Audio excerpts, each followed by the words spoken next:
So Derby County were one of the predictions that we got absolutely spot on last season. I think almost to the place. And so Ollie Wright, our resident Derby fan, is here to gloat with your little friend. Who Yes, who have you got with you? this is my son, my older son, Gene. He's 8. He's just turned 8, and one of his presents, if you can call it a present, was a ticket to his first Derby game. So he is coming with me on Saturday to the Carabao Cup first round against Lincoln City. So it's it's only downhill from there, mate. To be We'll honest. find, we'll find out. We'll find out. Spoke to a Lincoln fan earlier, and he is worried. So, as their best player disappears over the hill to Cardiff, bless him. Yeah, So yeah, at least makes that bottom spot fairly in yeah. our in our predictions at this I point. think so. Yeah, Tell us about Derby last year, other than it is basically what we thought was going to happen. Signed some really good players in the summer, did big business. John yeah, Eustace, Championship bot 2.0, like just knows the division, knows what he's doing, not yeah. a worry. We stayed in 15th. You breezed past us. Like, how was it? Yeah, it was really good. I remember when I talked to you last summer. I think it's fair to say you were a bit skeptical about Eustace because it's true that he's not the most charismatic figure in English or indeed world football. Um, he's a really interesting character, but he's incredibly effective, and he just grinds these results out season after season. And he's very clear about what he wants, the system he wants to play, and yeah, and he just grinds and grinds until he gets there. So we were just short of the playoffs. I think that was what I felt we would be, and we were, and we didn't quite have the quality to break into the top six. It was a bit frustrating in the end. We were. I mean, to be fair, we were still technically in with a chance on the last day. It was kind of unlikely that we were going to do it, but we had a chance. And at one point, we were in the top six. We went ahead against Sheffield in the first 3 minutes, I think. And at that point, we were sixth. But unfortunately, results went the other way. And yeah, I think from where we'd been in the summer previous to that, to have got to the point where we would have been good enough to breach top six would have been a phenomenal overachievement. So we weren't quite there. Now we have a situation where we've effectively got to replace some of our best players because they were on loan. There's still a lot of business to be done. But yeah, I mean, last season was very, very good. A definite overachievement. Brought in some good players on loan, as I said, who did really well. And yeah, but now we're kind of in a holding pattern, waiting to see whether we're able to kick on from them. So definitely a success, like second season back in the league after the obvious meltdown that we'd seen, and testament to the owner who's feels like a Yeah, bit of a unicorn chairman at this yeah, point. It's like you get like keeps his yeah, mouth shut, buys yeah. players, like Mhm. rescued the club from oblivion, and we're just trundling off in an upwards direction now. Like unicorn, this guy, right? Yeah, absolutely. I'm not sure how much you've heard about the rumblings in the background about a takeover. Certainly our unicorn, if you want to call him that, and I've called him that, is the whole thing about unicorns is that they're one-offs and we don't have another one. And I think everyone knew in their hearts that he was going to leave, but I don't think many, if any, Derby fans would ever want him to leave. The problem is that he was very much a reluctant owner in the first place.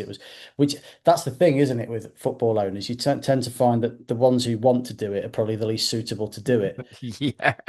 Uh, What is that? I wouldn't want to associate with anyone that drinks in my pub or whatever. It was like, that's it. if he So wants if yeah, they want to play for QPR, they must have something wrong with them. Like, exactly that. So he came in and rescued the club from oblivion, and but he was never going to be able to do that for indefinitely. I mean, who would? I mean, there's very few people who can just indefinitely fund a championship club. I mean, the whole thing is financial chaos and carnage, isn't it? So bin fire. yeah, it is. I mean, the whole system just is set up to for clubs to just burn money at the moment. So we can't. He is outwardly sane, and so clearly he needed an exit strategy at some point. The talk is that we have a Saudi minister, Turkey Al Sheikh, waiting in the wings. Sounds like we should have a final decision on that him it soon. So I don't see any reason why it would be blocked. It's with the independent football regulator. So, but unless there was some clear, you know, evidence that it wasn't split from the PIF situation at Newcastle, I don't really see how it could be blocked. So we're probably expecting that to go through. And what could possibly go wrong with that? Yeah. How long Tell you us, got? tell us about your summer because I was just looking. The incomings have been limited, but making the Bobby Clark thing permanent seems like a big coup to me. Was Yeah. impressed with him last year. So what's been done and what still needs doing? Not a lot in answer to the first one, quite a lot in answer to the second. So Bobby was a brilliant start. Yes, I actually did like an exit interview style bit on the Patreon where I talked about I thought he'd be the least likely loanee to sign, and within a few weeks he was the first one in, which is amazing. He was he's only young, but he's just obviously ready to play at this level. And he was extremely durable last season. He played nearly every single game, as well as being technically obviously really, really good. He was very, very physically good as well. Didn't have any hamstring problems, anything like that, which young kids sometimes will suffer with, and he didn't. And yeah, technically excellent, can play a variety of positions, would play kind of as a sort of forward-thinking midfielder or a number 10, or can play wide as well, although I'm not sure you get the best out of him that way. But he's just an asset, however you want to shake it, he's just an asset. He's technically excellent. I think probably he would be the first to say he would like more end product last season. He probably didn't score as many goals as he maybe would have liked. But that will come with time and just settling into the team.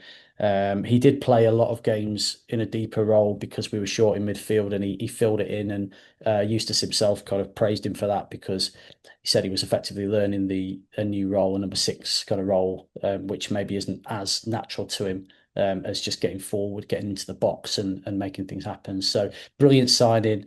Exactly the sort of signing you'd want to make, really, as a club, kind of trying to build in the right direction. But other than Bobby, it's been quite quiet. We've signed a German stroke Serbian sort of attacking midfielder called Philip Bilbia. Never heard of him. So yeah, he's played his first friendly a few minutes on the pitch at Burton, but the whole team was pretty abject. So not really sure what to make of him just yet. But he's coming, and then a couple of other signings. But yeah, it's still been very quiet so far. And we obviously, as I mentioned earlier, we had those 5 loans who all were important parts of the team last season. So we need to kind of replace them. Clark obviously has come in, but then there was Ben Brereton Diaz, Jaden Burnell, David Ozo. Well, yeah, yes, So it's very, quite a list. very aware of those two after what happened at Loftus Road, where we were having a lovely time and playing as well as we had for weeks, and then Yeah. suddenly those two came off the bench, and that was the end of that. So, Yeah. position wise, like, what's the shopping list? I think having, the problem is, because obviously the season before we were struggling to stay up, and then obviously we had this really, what Steve McLaren once called an innocent climb, talking about a different team in a different lifetime years ago. But so we had the innocent climb, and now it's like, well, obviously it's the expectation kicks in, doesn't it? You finished 8th, and everyone looks at it and goes, okay, well, 8th this season is playoffs for a start.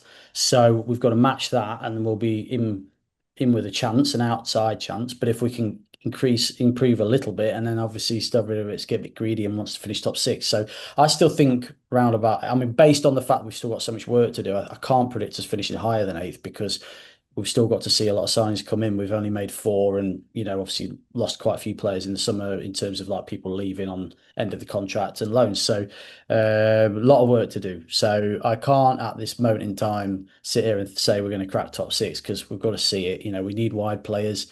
We need more in midfield. Probably need maybe at least one more defender to sort of just bulk it out. It's Danny Bath left.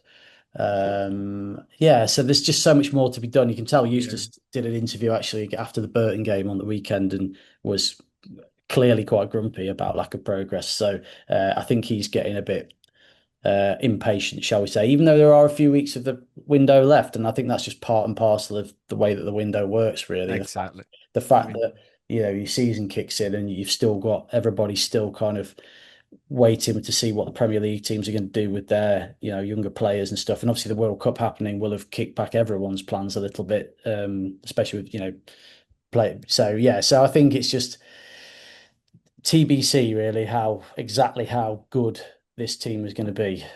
We've got, but what I would say is we've got a far better base to build on than we had last summer. So that's really all you can ask for. We're in a good position to improve. We just need to now build on it.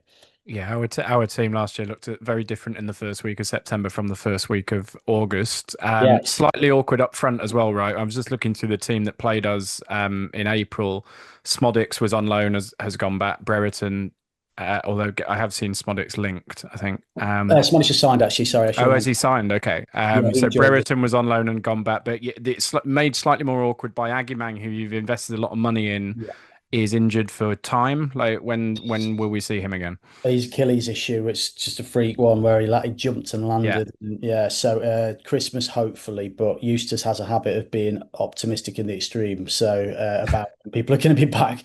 So I would suggest you're not going to see the best of him really until probably like early next year. And really, in theory, really we need a signing to replace him at least a season loan, just to give him the opportunity to come back. So that was a huge blow, and it was just so. I mean, For heartbreaking for the him. World Cup as well, yeah. Yeah, he would have been in the squad. I So had I had him like when 442 asked for our 10 best players last year. I had him sort of.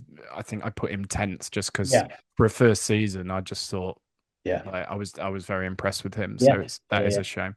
He's ace. He's absolutely ace. So he's a huge miss, and he will take some replacing. He kind of ended up playing out wide.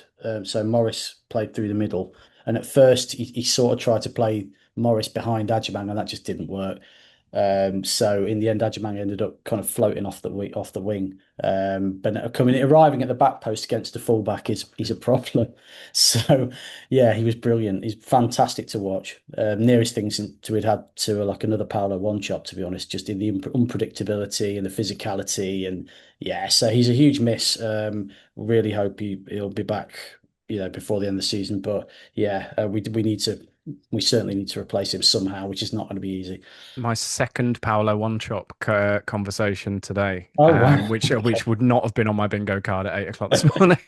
But, had a trial at QPR, scored 7 times in 3 games. We didn't want him, went to you, became a legend. Like, not the one. So prediction pretty difficult, right? Other than maybe expect a slow burn this season, slow start and Yeah, come on strong sort of second half.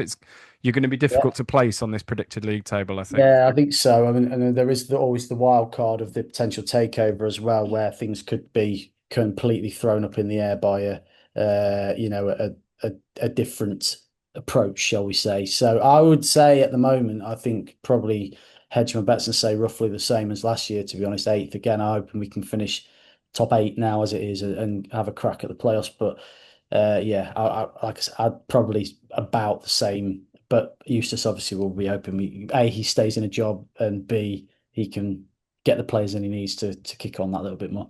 I expect you're going to be my whole city this year, who I say, who knows, and stick you 12th. And then it could be 12.